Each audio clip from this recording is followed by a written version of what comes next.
speech before you start responding, and I will also do the same. Okay. Additionally, we should avoid overlapping speech because that makes the job of the interpreters much more difficult. Okay. For your testimony today, I would like to cover 3 main topics. So we have information about you so that the commissioners know who you are, and we will address your bio. We will address the incident of April 10 and 11, 2000, but we will first deal with an incident that led to the April 10 and 11th incident, and then we will talk about the April 11th incident from your perspective. Okay. So are you ready to start with your testimony? Yes, I am. Thank you very much. For the record, can you please state your full name? My name is MERICAN SJ Mendy. And what does SJ stand for? Samuel Joseph. Please allow a few seconds in between. Can you tell us your date of birth? I was born on the 13th of January, 1963. And where were you born, sir? In a village called Kasewa, in the Upper Nyomi, North Bank region. What is your current profession? I'm a teacher. I've been a teacher all my life. Can you tell us a little bit about your educational background as well as your professional experience? Yes. Including the year when you started either school or... Is there? And I moved to Kuntaya Primary to 1977. Then I started the common entrance and I got a pass to go to St. Augustine's High School. By 1982. From 1982 September to 1983, I was an unqualified. September to May 1985, I pursued a primary teacher's certificate at the Gambia College. Upon completion of that program, I was posted to Sankulekunda Primary School for 1 year, after which I enrolled back at the Gambia College to do the higher teachers education program from 1986 to 1988. Upon completion of that program, I got posted to Sukuta Junior Secondary School from 1988 to 1994, then transferred to Kaur from 94 to 1996, June 1996. From June 1996 to 2000, I worked at Brikamaba Upper Basic School as the principal. Was that until 2000 or 2000? 2000. Okay. 2001. 2001. Yes, 2001. Please continue. Yes. From 2001, I enrolled at the University of the Gambia to pursue a degree in education. And I graduated in 2003, got posted to Sibanor for 1 year. Gunjur first for 1 year, then transferred to Sibanor as principal for 1 year. And I got posted to Mindau Upper Basic School in June 2005.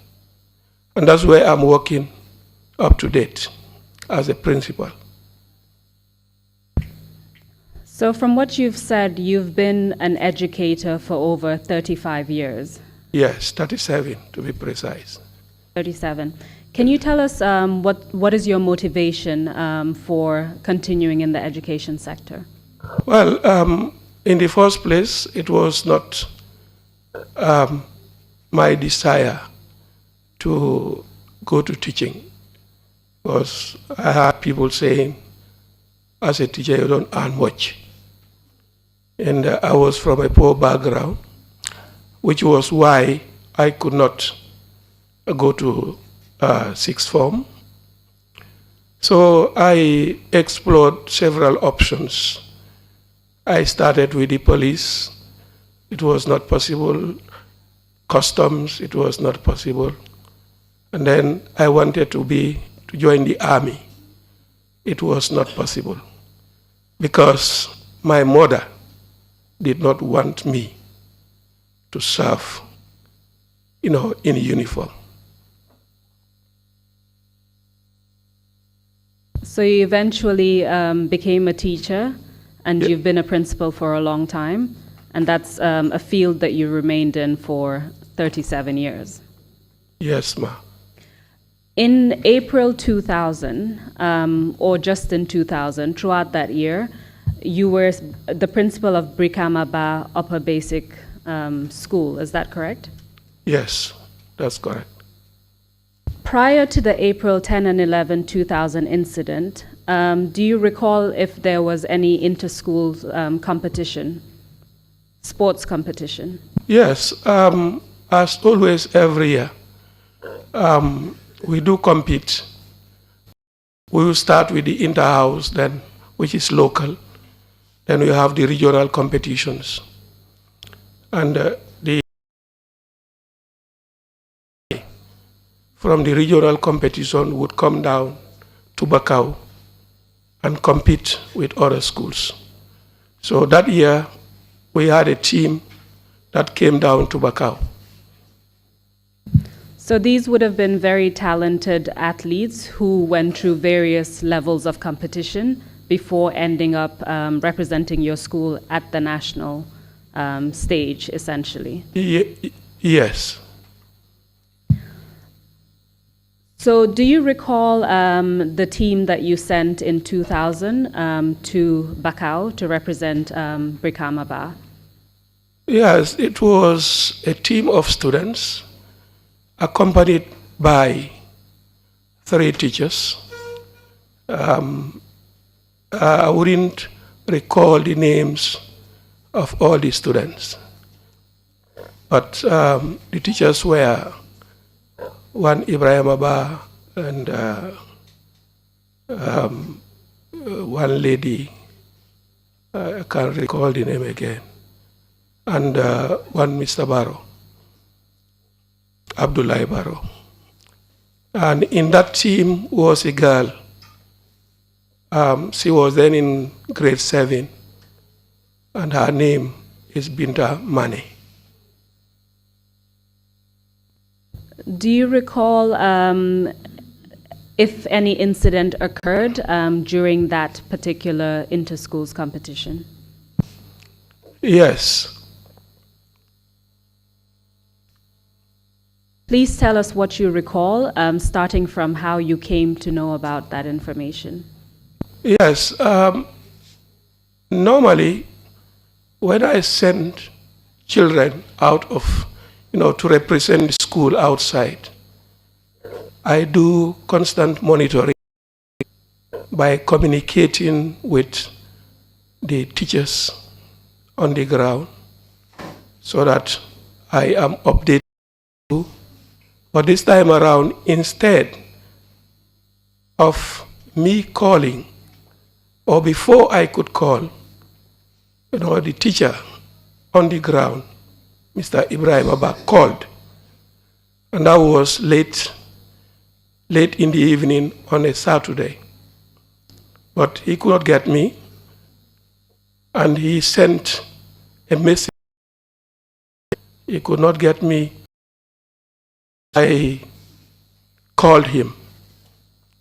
And when he came on the line, he informed me that something tragic has happened. And then I asked, what was it? And he told me Binta Mane was raped.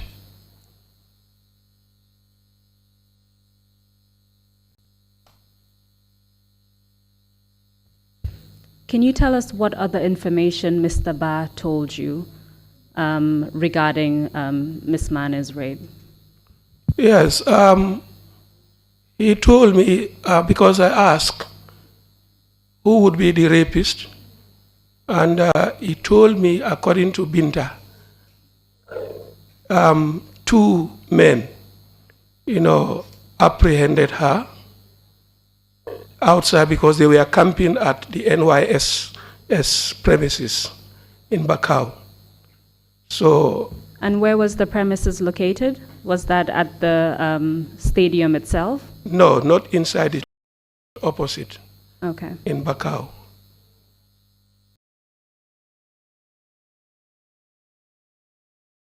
She was raped by two gentlemen. Now, he further told me that Binta told him that these two gentlemen were in uniform. And that is blue, the normal blue uniform of the paramilitary.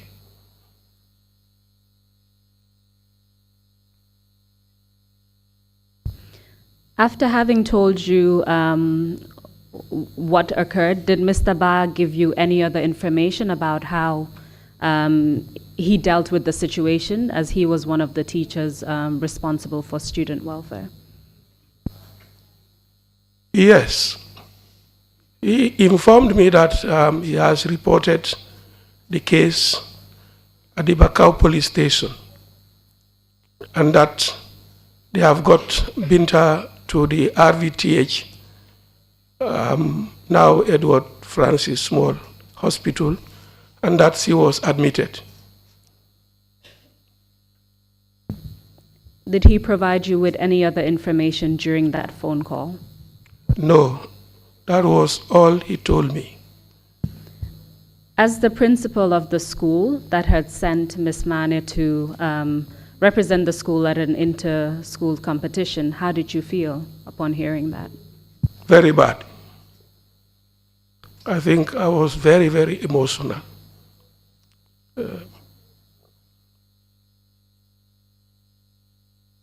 Can you tell us what were some of the thoughts that were going through your mind at the time? Well, I felt that that was not proper for such a thing to happen to such a young, innocent girl like Binta. I felt the school has been a victim, and not only Binta, because Binta was representing the school at a competition.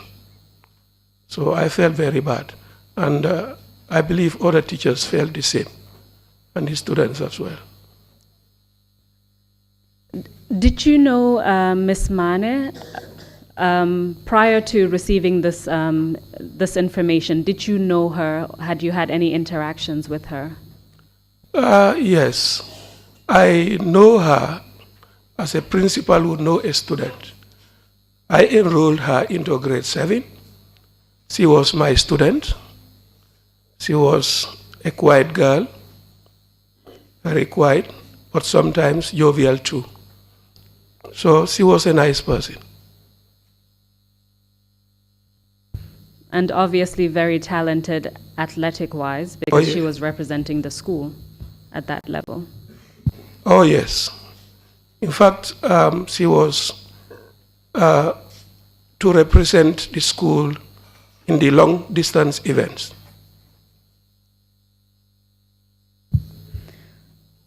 So after your conversation with Mr. Ba, having heard this devastating news, what did you do next? Well, the next thing I did was I got hold of somebody. I can't remember if it was a teacher or just a member of the community, and went to Binta's home in Brikamanding.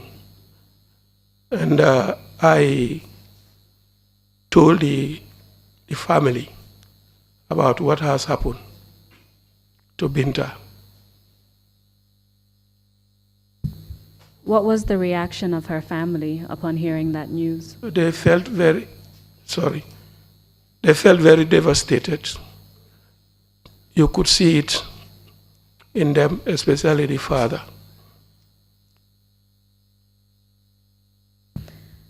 And in fact, you told us that when Mr. Ba contacted you, and then you returned his call because you weren't present, it was already late in the evening. Is that correct? Yes, it was already very late in the evening. Did he tell you when the incident occurred, the incident involving Miss Mane?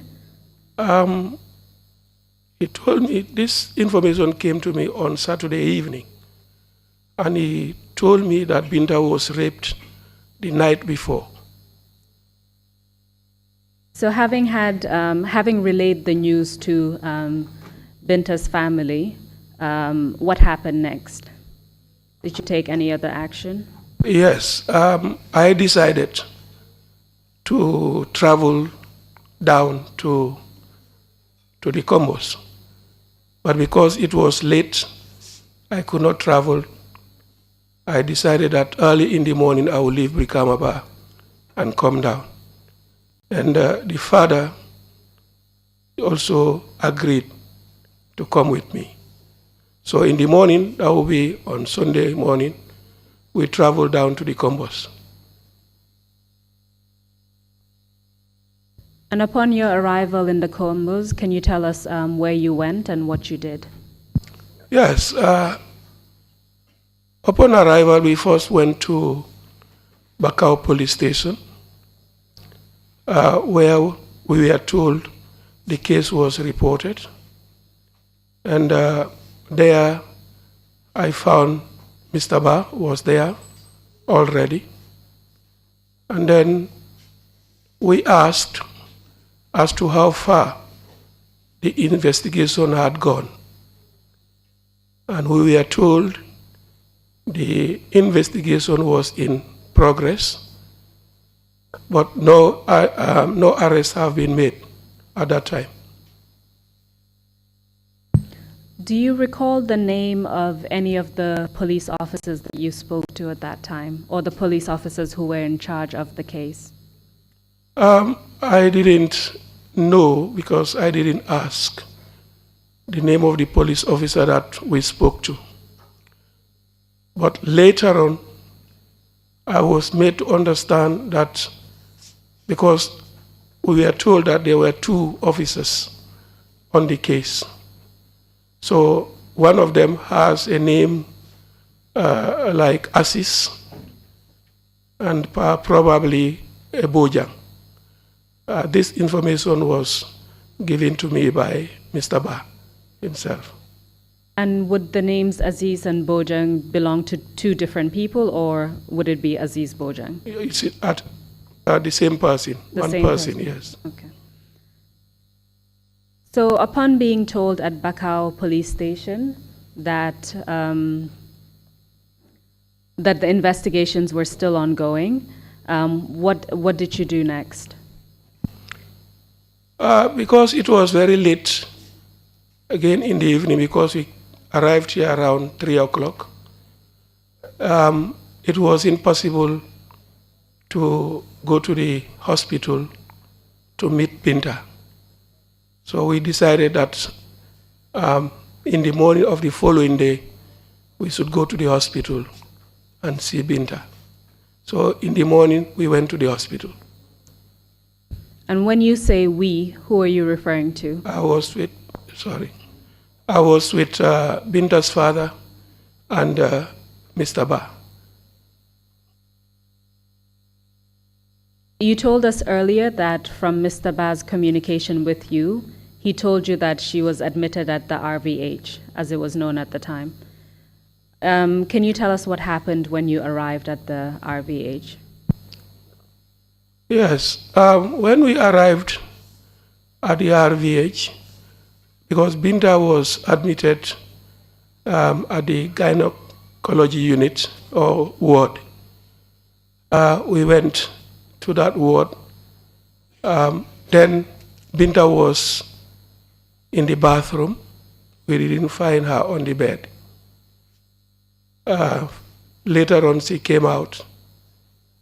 And when we saw her, we were emotionally broken to the extent that we all cried.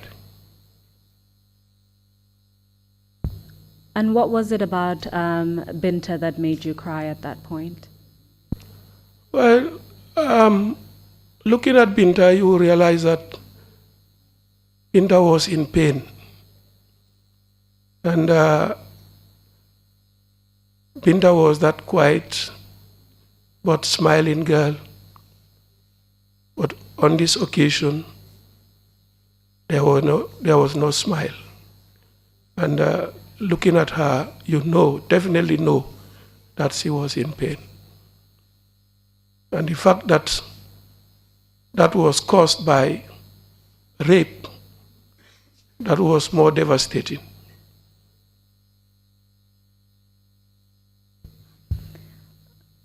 Can you tell us about what happened at the hospital? So, did you receive any further information about Binta's condition? Yes. I inquired from the nurse that was on duty as to what was her condition. And according to the nurse, she confirmed that actually the rape happened, that there was penetration, and she confirmed that Binta was defiled, in other words, disvirgined, and that there were some traces of semen that they have observed. Did the nurse provide you with any other information apart from that? No, that was all she told us. But then she also said Binta would have to stay in hospital so that they would conduct some other tests to ascertain whether she is conceived or the possibility of attracting HIV.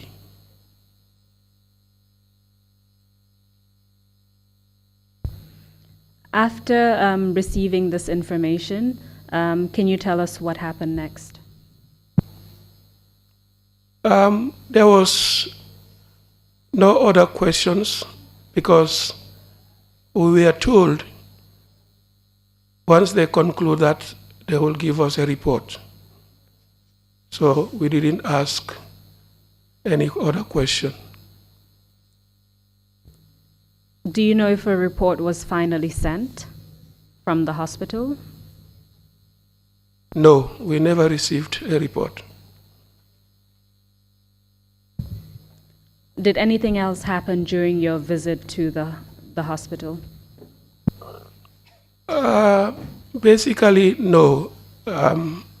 Apart from the conversation we had with the nurse and the fact that they told us that Binta will remain in hospital for some time for observation, there was no other conversation.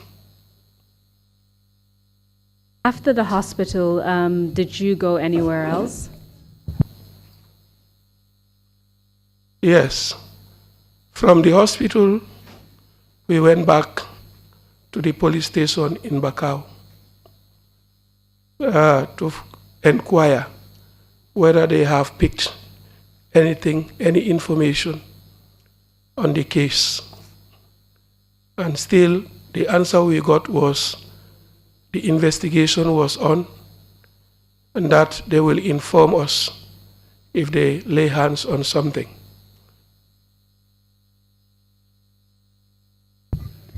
Did the police provide any information suggesting that they had a lead, for example, on who the alleged perpetrator could have been?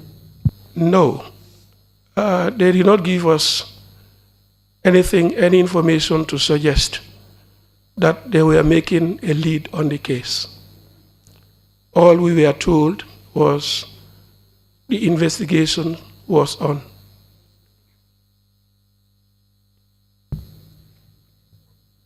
So, can you tell us who was at the police station with you? You mentioned that on this trip you were with Binta's father, and Mr. Ba was also present at the first trip to the police station and also at the hospital. Was Mr. Ba also present during your second trip to the police station? Yes, Mr. Ba was always present, and I believe Binta's father was also with us. So after your second visit to the police station, can you tell us what happened next? Did you remain in the Combers or did you return to Brikama? No, when we left the police station after the second visit, in fact, there I told them I'll be going back to Brikama because the next day was a Monday and there will be school on Monday. So I needed to go back to Brikama. But that Mr. Ba will stay behind, and whatever information, he will communicate that to me.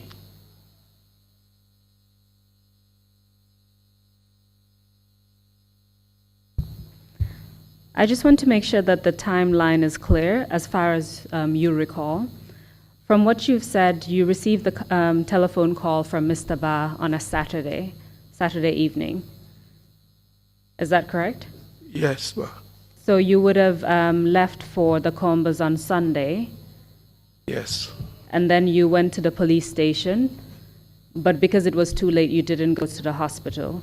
So it's on Monday that you went to the hospital. So it was, yes, on Monday we went to the hospital. And so when you left, it would have been on Monday, yes. On Monday and Yes. returned back to Yes, school yes. on Tuesday. Yes. Thank you very much for that clarification. Upon your return to Brikama, did you receive any other information or update regarding Ms. Mane's case? Upon my return, I've always been in touch with Mr. Ba, and I would ask, as to how far, the investigations have gone. And it's like he would be telling me the same story, that the investigation was on, but there was no lead on the case. Did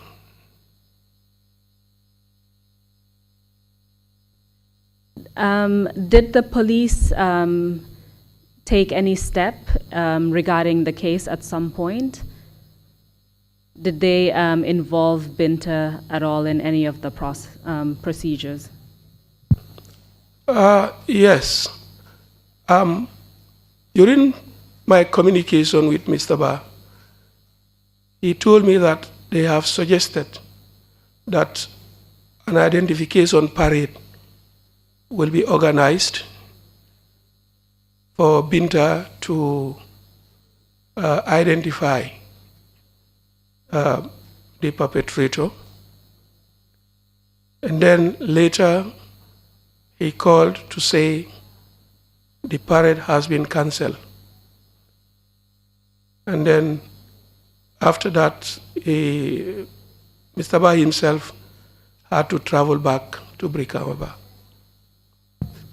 When you were first informed of the possibility of conducting an identification parade in order for Binta to identify her alleged rapist, what was your reaction to that? Well, my reaction, and in fact I told Ibrahim on the phone. Ibrahim being Mr. Ba. Mr. Ba, yes.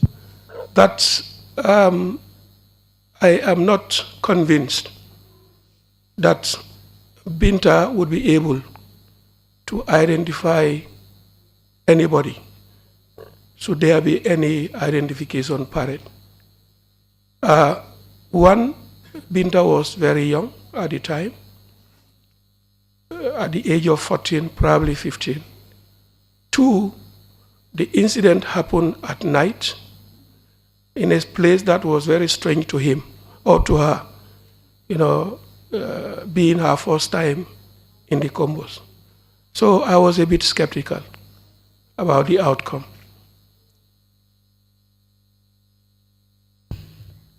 And you told us that initially it was cancelled and then they scheduled it again, and Mr. Ba traveled to the Combos for the identification parade.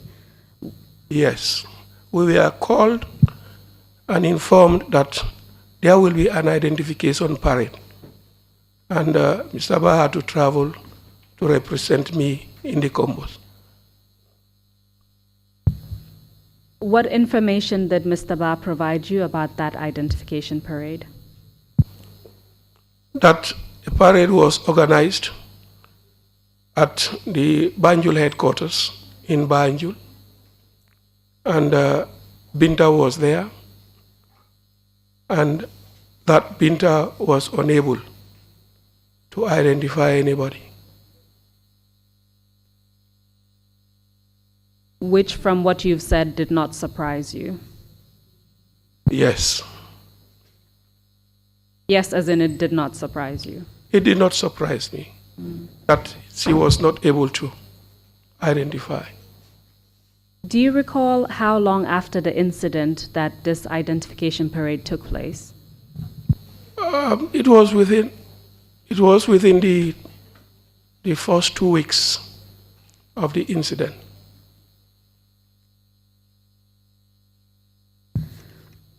Following the identification parade, at some point did Ms. Mane eventually come back to the school, to Brikamaba Upper Basic School?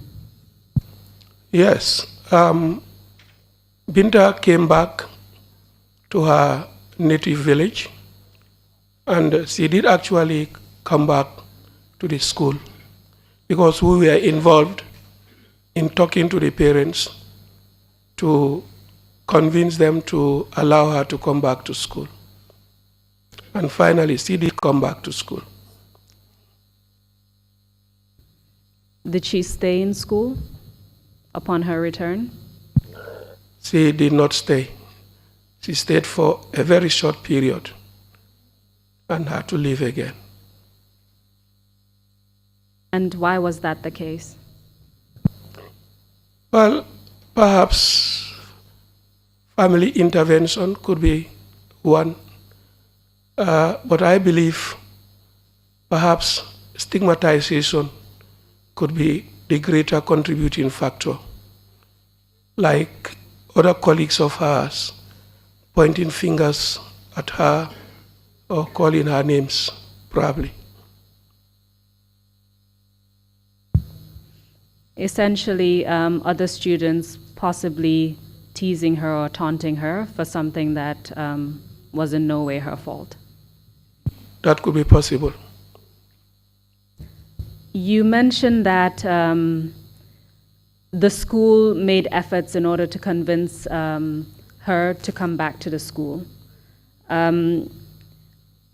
Was that the only suggestion that the school made?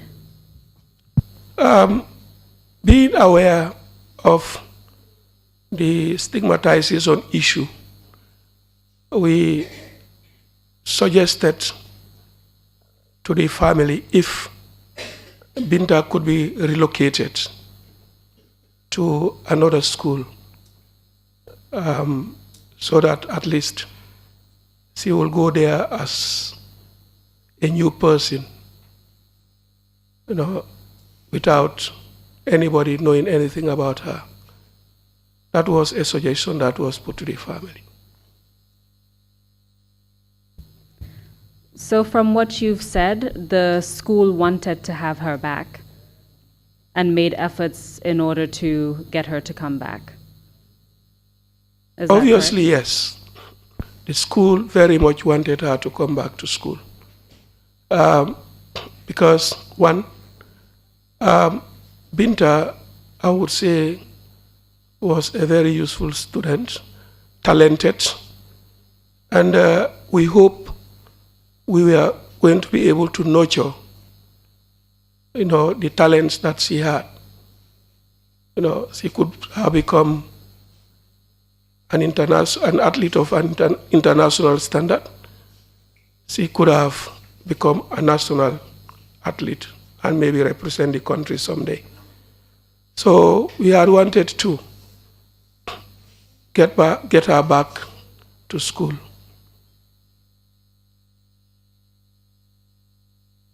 So when she finally came back, and then for a brief period of time, and then she left, how did the school feel about that loss? It was a great loss to the school because as a teacher, as an educationist, and looking at the policy, the education policy, which does not encourage students dropping out. If you have a student who dropped out, especially a talented student, then it was a great loss to the school. And I believe we all felt it, that we have lost something. Can you tell us what kind of impact the incident that occurred to Binta, so the alleged rape that she suffered, can you tell us what impact that had, if any, on the students of the school as well as the teachers? Well, for us as a school, it had very big negative impact on us. Because Binta represented or was there to represent the school, not to represent herself, but for the school. So we felt very much saddened by the incident as a family in that school.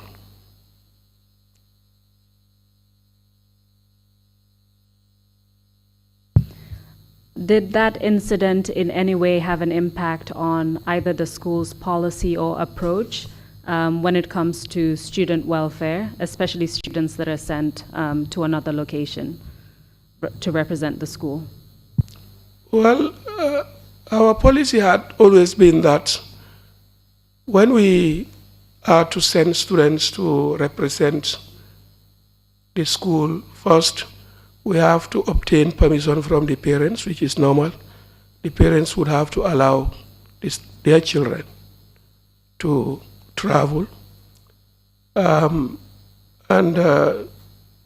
after Binta's ordeal, we still pursue that policy. Did the school receive any further information from the police regarding their investigations?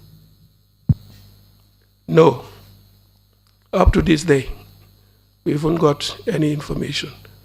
Now, when that identification parade failed, I believe that was the end of the case for them.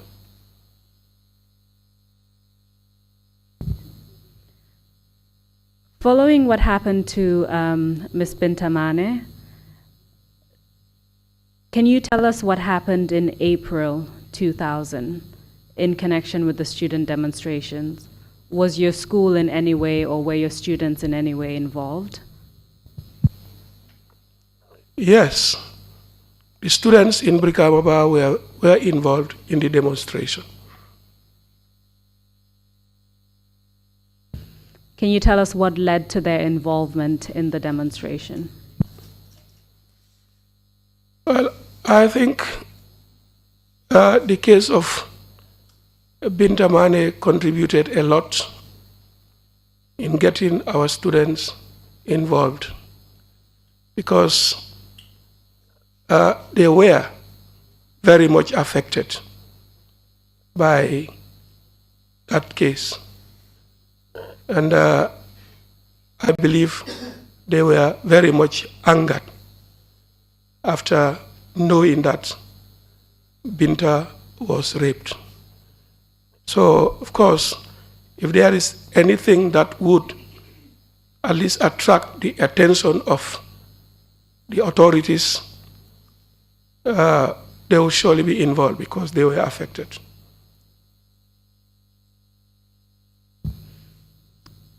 When the student demonstrations occurred on the 10th of April 2000, can you tell us when was the first time that you heard about what was happening in the West Coast region? Yes. For us, the 10th was not, would I say, not observed, because the students in Brikama did not participate on the 10th.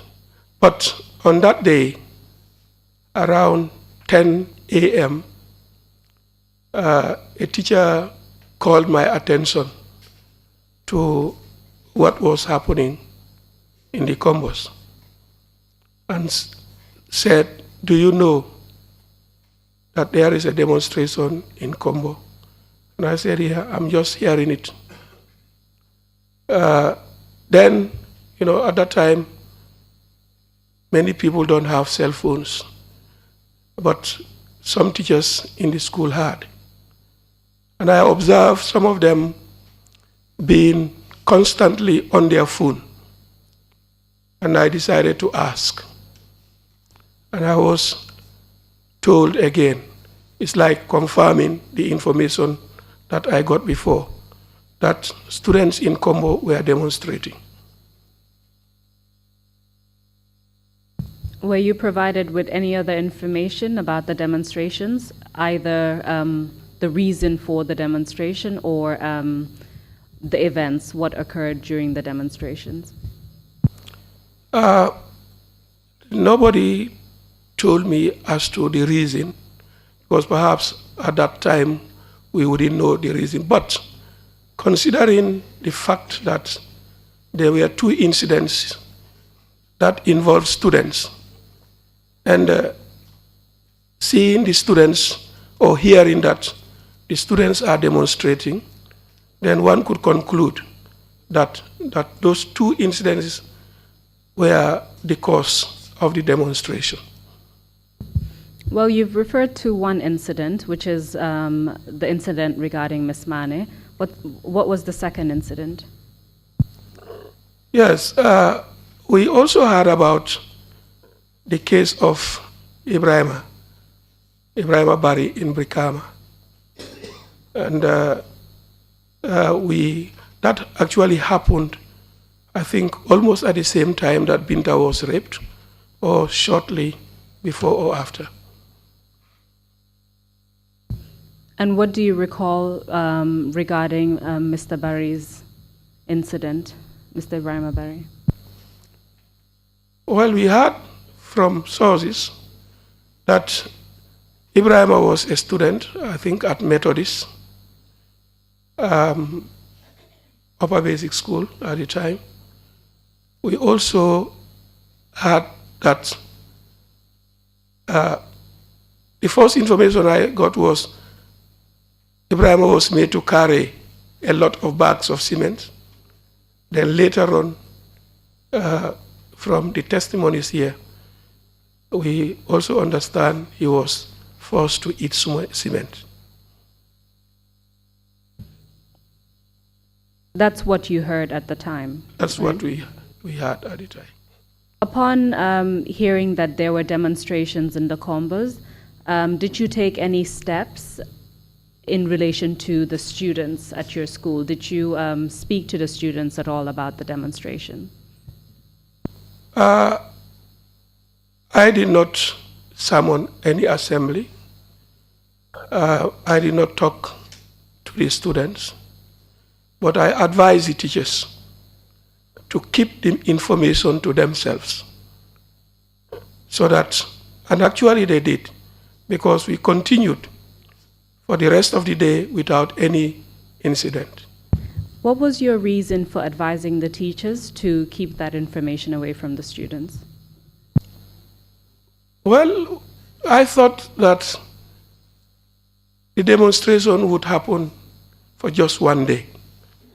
And I was like trying to buy time, so that I thought if it had ended in the Combos on the 10th, then there will be no demonstrations in the provinces the next day.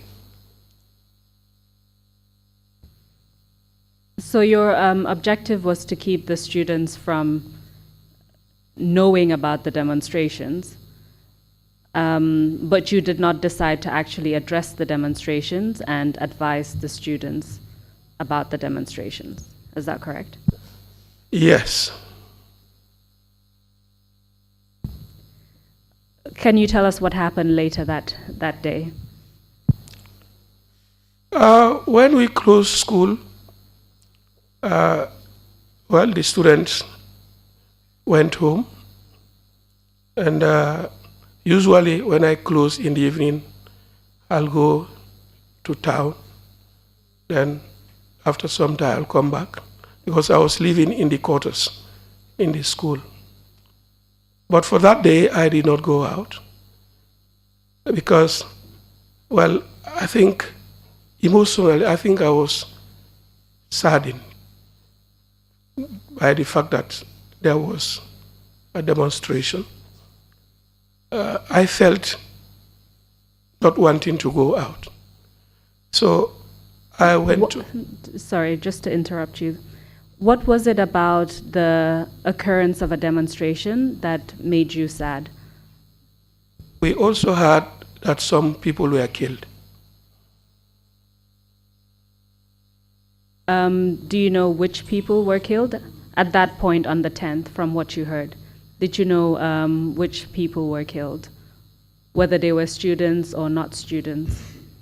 Well, we heard that, I heard that students were killed. Did you, during the course of that day, did you have any interaction with the law enforcement officers? What happened on that day was that a CID officer came to the school and asked me whether I have noticed anything about my students. And I said, no, I did not. I even told him we are continuing with our classes. So. You said CID. What does CID stand for? I believe it should mean Criminal Investigation Officer. The first name is Fakeba. So the only question that this CID officer asked you was whether you noticed anything strange about your students. That was it? Yes. And he went further to say there is a demonstration in the combos. Was that the extent of the conversation that you had with him? Yes. So after the conversation with the CID officer, what happened next? Yes, we continue on with our lessons until closing time.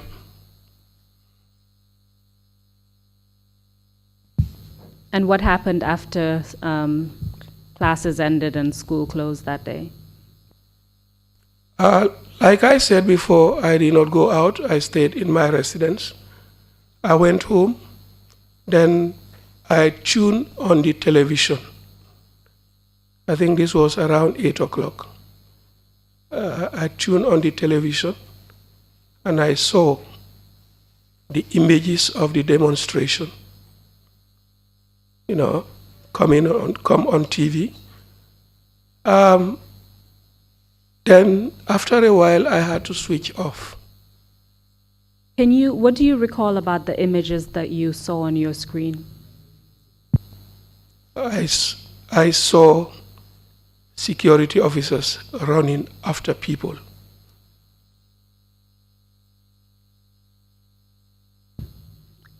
What else do you recall seeing? Yeah, those are the images. I didn't see, the images of people being shot. Well, perhaps maybe the television did not show them, or at that time, yeah. But what you recall seeing is security officers running after students. Yes. So students were running away from the security officers. Yes. Please continue. What happened after you saw those images and then decided to switch off the television or tune into a different station? I'm not sure which one you did. The reason why I switched off, normally in the evenings, students will come to the school to watch television, or they'll come and we slot in a video cassette. So I knew that, anytime from that point, some of them would come back. Knowing that this thing has happened, they would want to watch the TV to see what has happened in the combos. So up until this point, your instinct was not to discuss the incident with the students, but rather to stop them from seeing what was happening. That's how you chose to deal with this. Is that correct? Yes. So when the students arrived, what happened? When they arrived, they told me they want to watch the television. And I told them, no, the television is not on. I tried, but it's not on. And then we slotted in a cassette, and we were there watching. Then I went into the room. After some time, I went into the room. But before I came back, I believe one of them had switched on the TV, and the images were on. Which images were on? The demonstration images. Can you tell us what happened next? Well, when they saw the images, they started talking about them. They started to feel agitated. I believe there was anger growing in them. And do you recall what they were angry about? What in particular they were angry about? They were angry about those, students being pursued by the security. I think that's actually what made them angry.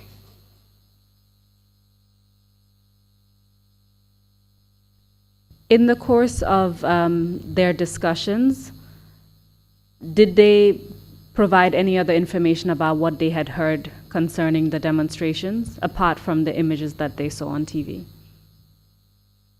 No, they did not tell me about what they had or what they were told. So when you noticed that the students who were present there were agitated, some were angry, what happened next? Well, we continued to sit there because I did not want to send them away, because sending them away means they could go have a discussion and take a decision, about the demonstration. So I definitely did not want them to participate in the demonstration. Did you speak to them or provide them with any kind of information or guidance considering how they felt at the time? Yes. I urged them, I appealed to them, if I may put it that way, not to participate in the demonstration. And did you tell them why? Yeah, all I told them was that it could be dangerous.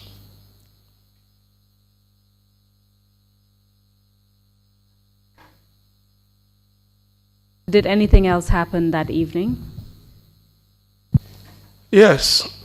As we continue to watch, because I would remove the TV outside so that at least there will be more space for anybody who comes. We were there watching, and then all of a sudden, we had voices, commanding voices for us, because when you sit, your back is towards the gate.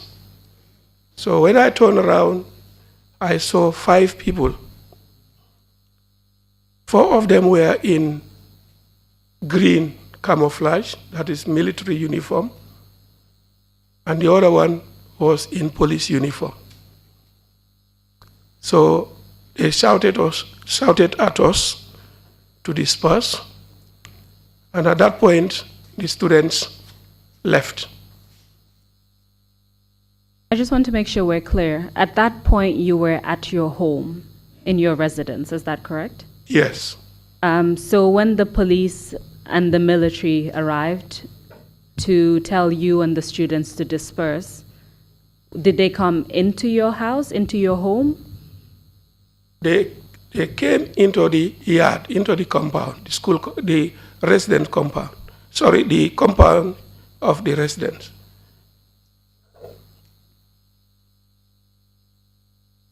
So they just entered your residence just like that and said people should disperse? Yes. Did they say anything else?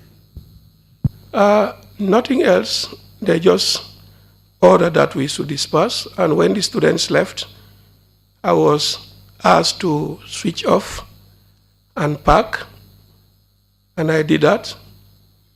Then before they left, the man in police uniform suggested to me that if I fear for my life, I may try and spend the night somewhere instead of in my house. And why exactly would you have been in fear for your life at that time? Well, I don't know why he said that, because at that point, up to that point, I have not received any threat from anybody. Did you heed his advice, or did you stay at your residence? I spent the night with a friend in the primary school, which is just across the road from my school. Considering that you had not received any threat, and at that point it appeared there was no reason for you to be fearful, why did you go and spend the night elsewhere? I'm trying to understand your state of mind at the time. Yeah, because I believe they are the security people. They are in the town. They might have had something concerning me. And for that reason, I decided to go to my friend. And where was your friend's residence located? Inside the primary school. Did anything else happen that night? No. After that, nothing else happened. So let's move into the next day, which is the 11th of April, 2000. Can you tell us what happened that day? Yes. In the morning, when I got up, I had my bath, I dressed up and told my friend, who was a headmaster at the school, that I was going back to my school. But then when I stood in front of the house, because if you stand where his house is, you could actually see the gate to my house. Sorry, what was the name of your friend? Mustafa Njai. Please continue. Yes, when I stood there and looked, towards my residence, I saw a man standing at the gate, dressed in military uniform. Then I told my friend, I think there is a soldier at my gate. And he personally advised that I should not go back there. But then I said, no, I need to go back because students will be coming to school. And I will need to be there so that those that come to school, I will tell them to go home. Just a question that would help us understand. Were you accustomed to seeing military personnel in the area of Brikama at that time? No, not at the location where I saw the soldier. Only when they are passing to go to Basse, perhaps that's the time. If you are fortunate to be on the highway, that's the time you'll see them. And from the Brikama area, do you recall where the closest military base was to Brikama? I think Kudang was the closest. And you also mentioned that sometimes soldiers would be passing through Brikama to get to Basse as well. Yes. Okay. But Kudang was the closest. I believe so. Please continue telling us what happened. You saw the military, a man in camouflage standing at your gate. Yes. And so your friend advised you not to go to your residence. What did you do? Yeah, I told him I would go because I need to be there so that those students would be coming. I would tell them to go home to avoid being involved. So I went. Upon arriving at the gate, the man stopped me and said, "No, I will not enter." I said, "No, I am the principal, and I need to be there so that whoever comes, I'll tell them to go home." Then he allowed me in. At that point in time, nothing was happening in Brikama, is that correct? Absolutely nothing. What time of the morning was that? It was around 8 o'clock. Did the security forces provide you with any information about the measures that they were taking prior to you being stopped by that military officer? No information was given to me prior.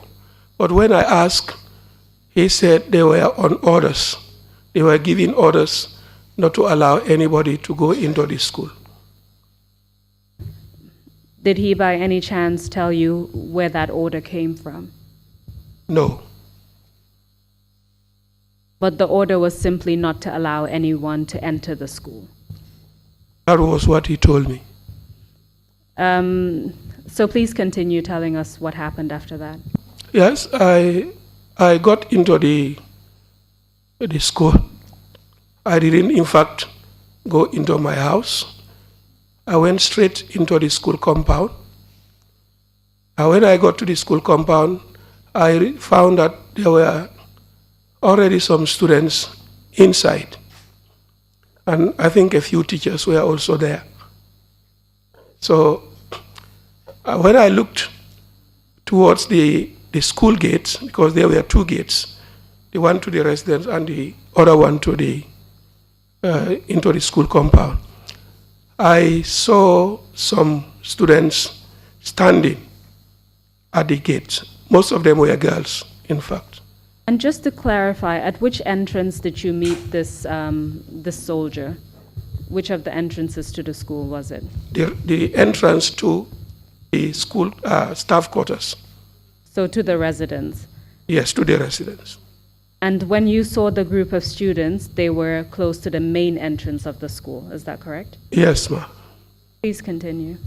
Yes, at that point I asked one of the teachers to go and tell them to go home, that there will be no school, that they should go home until the next day. And then I went into my office. Whilst there, some students came and joined me there. Then, after a while, some more students came in again. And that was the time that they informed me that the head boy and the head girl, the head boy and the assistant head boy were arrested in the night. Do you recall the names of the head boy and assistant head boy at the time? The head boy was Hamadi Sow, and the assistant was Malik Jallo. So the student informed you that both of them were arrested and detained? Yes, they did. Did they tell you who arrested them and where they were being detained? They did not tell me who arrested them, but they told me that they were detained at the police station. That would, of course, be the Brikama police station, right? Yes. Did the students tell you anything else, or was there any additional discussion between you and the students? Yes, there was. They said to me they want me to go to the station and secure the release of those students. And I said, fine.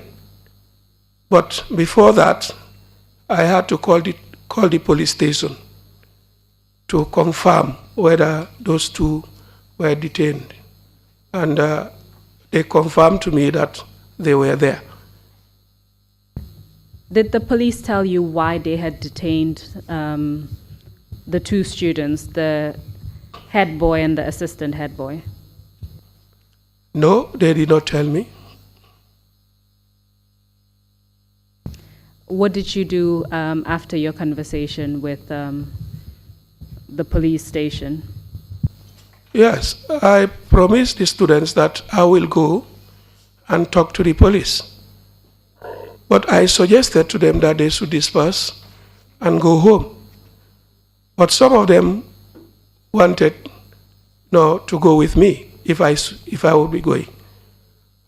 During that discussion, a soldier came inside the office and said, I could, Master, tell your children to go away, unquote.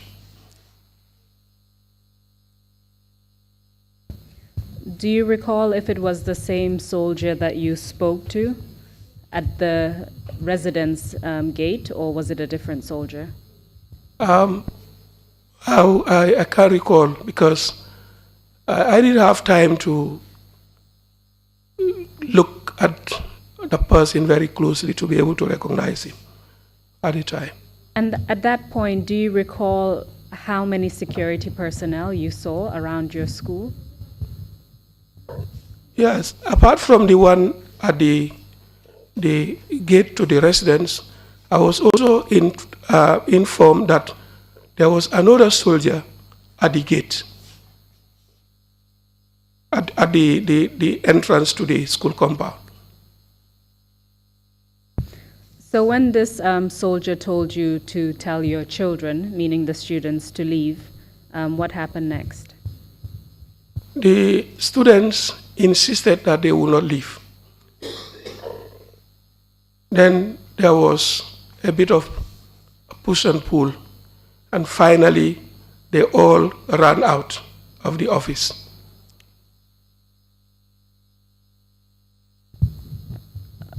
At that point, what was the soldier doing? Well, when they ran out, the soldier followed them. And then I came back and I saw them running towards the gate. The soldier was running after them too. Do you know why the soldier was running after the students? Perhaps, I don't know why. I don't know the reason why he was running after them. Perhaps he may want to secure the gate or whatever. But that would not be an option since he has asked me to tell them to go.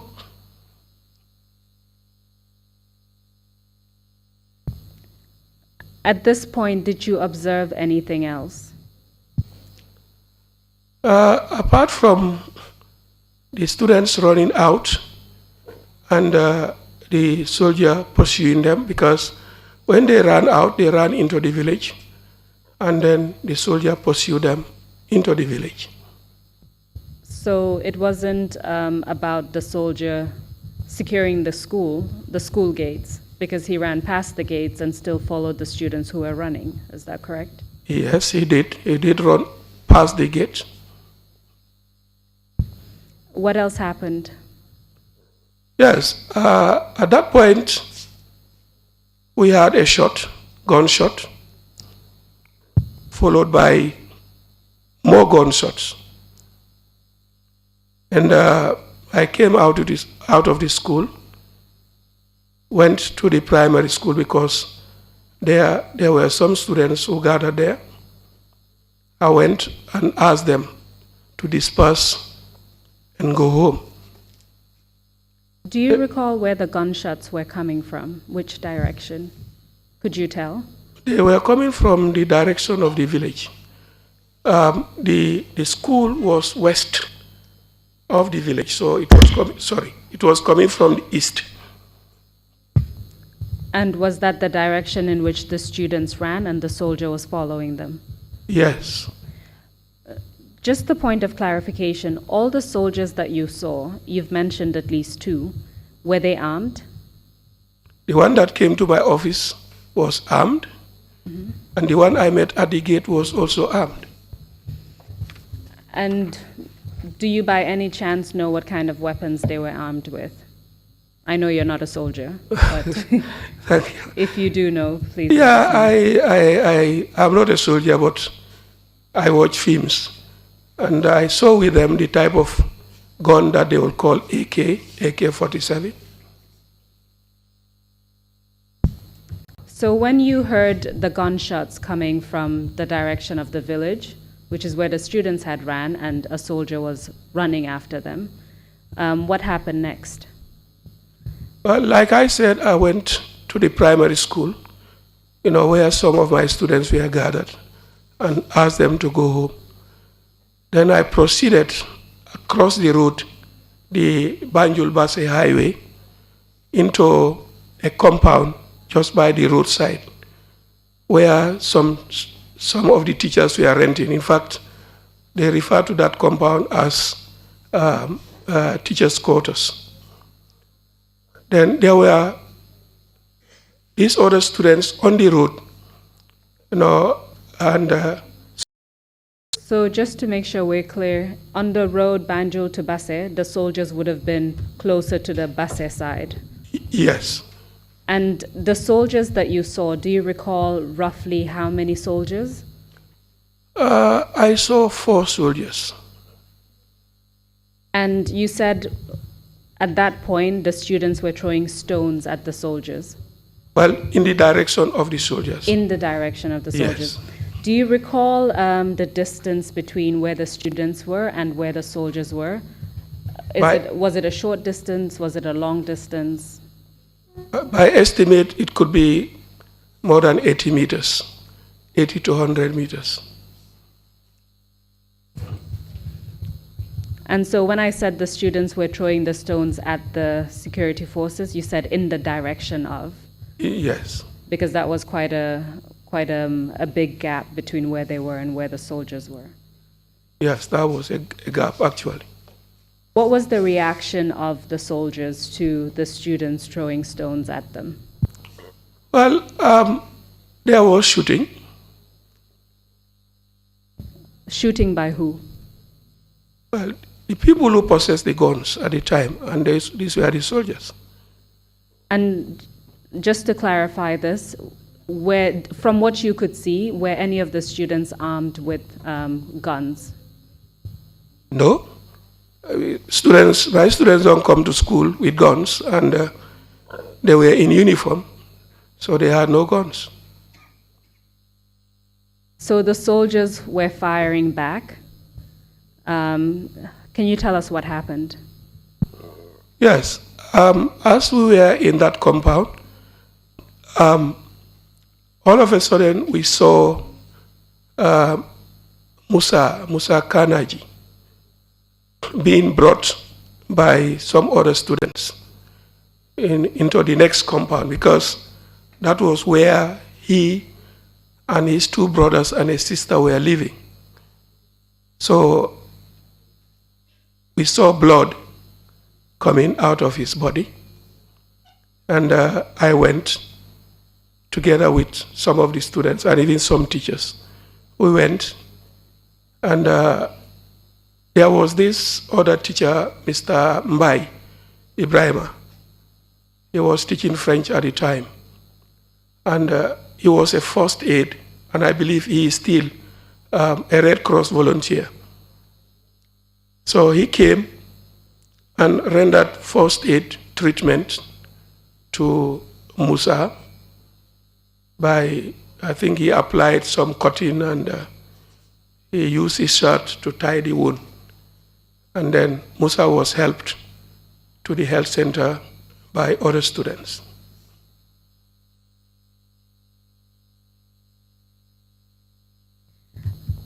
Do you recall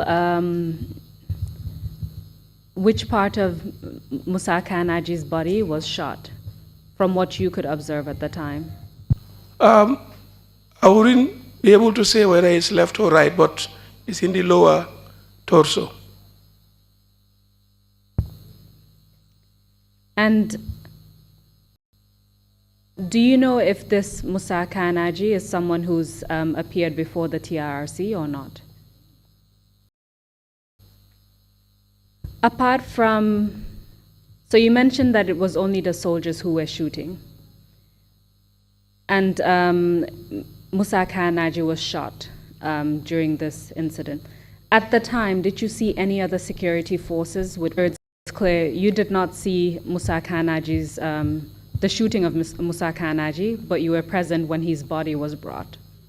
Not body, because he did not die. Just to clarify, when he was brought and you realized that he suffered a gunshot wound? Yes, I was present. Apart from Musa Kanaji, was anyone else, any other student shot as far as you're aware? Yes. 2 other students of mine were shot. Usman Sabali was shot in the chest, and he died. He was confirmed death upon arrival at the Bansang hospital, but I believe he died before reaching Bansang. Did you have occasion to see Mr. Usman Sabali when he was shot? Yes. Did you see the actual shooting? Well, I would not see the shooting, but when he was brought, because like I said, we were, after Musa was evacuated to the health center, we went back to the previous compound where we were staying. And then shortly after, about 10 minutes after that, Usman was brought into that compound by other students. They came with him, lay him down in front of us, and they were trying to give him water, but he was not swallowing the water. Then we decided to take off his shirt and tie his wound, and then he was helped to the hospital.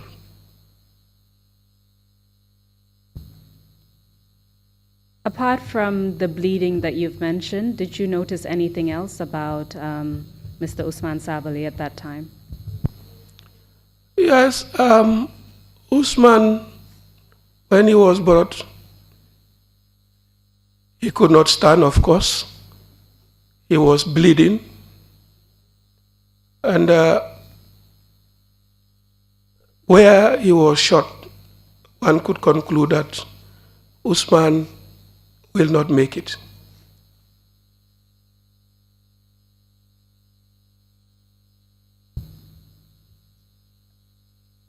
Were you provided any information by the students or people who brought Mr. Usman Sabali about any other information about what happened to him? Well, all they told me was, Master, they have shot this one. So after Mr. Usman Sabali was taken to the health center, what happened next? After Usman was taken, I decided to go to the health center. So I went along with one other teacher, a Quranic teacher. He's late now, one Mr. Kanyi. So we took the back way to go to the health center. And but before we got there, I asked him for us to go to the police station first, so that we can confirm the presence of the head boy and the assistant head boy. So we went to the police station and I found Malik. Sorry, prior to that, did the students provide you with any information concerning either the types of bullets that were being used or any information in relation to magazines? Yes, they did. Because That before or after you went to the police station? No, before. Please tell us about that. Yes. There was this guy, one Bukari Jabula. Whilst we were trying to attend to Usman, he came with a magazine, the AK-47 magazine, and gave it to me. And when we looked, it was fully loaded with bullets. And because we were there to attend to Usman, I just passed it on to one Mr. Njai Lamin. So just to be clear, you were provided with the AK-47 magazine, not the weapon itself, just the ammunition. Just the ammunition. And it was unused at that time. Maybe partly used because we didn't know how many bullets were there, but it was almost full. And what did you observe about the magazines? Yeah, it contained bullets.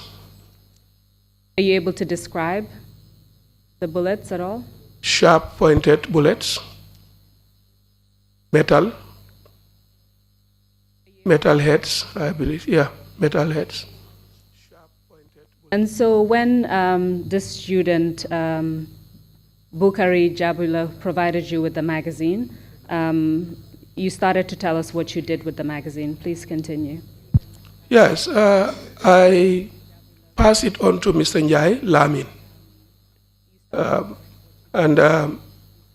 What I was made to understand later was that he traveled to the Combos because that evening he left Brikababa together with some other teachers and came down to the Combos.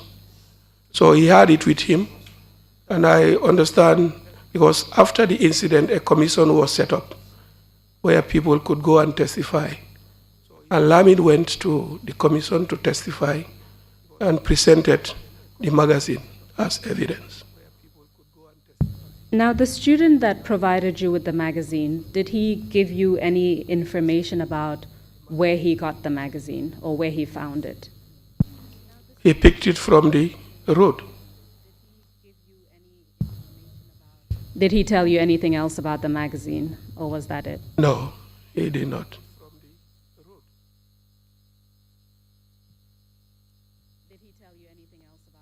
So you told us about two shootings that occurred. The shooting of Mr. Musa Kanaji, who was then taken to the health center. And then you talked about Mr. Usman Sabali. And based on his injuries, you felt that he wouldn't make it. Tell us what happened to the two of them as far as you recall. Yeah, Usman, Musa was the first to be evacuated to the health center in Brikamaba. And when Usman was shot and carried to the health center, like I said, I decided to go to the health center. So but I took along this other teacher with me. But on the way, we had to pass through the police station. And I saw Malik and Hamadi. So the students who were arrested the night before. The head boy and the assistant. The head boy and the assistant, yes. Yes. And we didn't spend much time there because whilst we were there, there was this crowd of people. People were gathering, and they were moving towards the police station. Then the other teacher said to me, "We have to go away from here because it may not be safe." But prior to that, upon your arrival at the police station, did the police provide you with any information about why the two students had been arrested? Nothing at all. Do you recall how old the students were, the head boy and the assistant head boy? Both of them were in grade 9 at the time, and they will be about 18, 19 years. Do you know if, well, let me start that again. The police didn't tell you why they had been arrested. Did you have a chance to speak to the boys at all, the students? Well, all I said to them was, "So you decided to participate in the demonstration." That was the only statement I made to them. And what did they say? Nothing. As far as you know at that point in time, had they been provided with any information, or had they been allowed to inform either their family members or to speak to a lawyer, for example? I don't think their families knew at that point that they were at the police station. And obviously, there was no lawyer. And why do you think that at that point their families probably didn't know about where they were? I think it was still in the early hours of the day. And well, they may not see them. Perhaps they would think that they are engaged in the demonstration, but not that they were. Otherwise, I would have found the family members there at the police station. Because Malik lived in Brikamaba, but the head boy was from Fulabanda. Did you provide the two students with any kind of assistance upon understanding that the police would not release them? Yes, later in the day, because when I got to the health center, and already I found that Musa and Usman were already placed in the ambulance, so I decided to go with them to Bansang Hospital. When I came back later in the day, I went back to the police station and asked if they could be provided with food. The request was accepted, so I got them food from a restaurant. And at that point, do you know if their family members had been informed? I think at that point the family members were aware that these boys were in detention, because I came back around 5 o'clock. And obviously, from morning up to that time, the parents would have been aware. You told us that your only statement to them was you decided to participate in the demonstration, even though you didn't know the reason for their arrest. When you returned to the police station, were you at any point told about the reason for their arrest? No, I did not ask, and nobody told me. Do you know what happened, what eventually happened to the two of them? Yes. What happened to them was, because this was on the 11th, on the 12th in the morning, I had to go to Bansang again. I went with Usman Sabali's family, together with two members of my PTA committee members. One, Mamare Balde, who was the chairperson of the committee, and another PTA member. So we collected the body of Usman, and he was buried around 5, I think it was 5. at Kerewan Sambasire, his home. When I got back to Brikama, I went to the police station again, and I was informed that they were taken to the Janjambure prison. As far as you're aware, was it only the two of them, the two students, the head boy and the assistant head boy, who were taken to Janjangbure, or were additional people taken?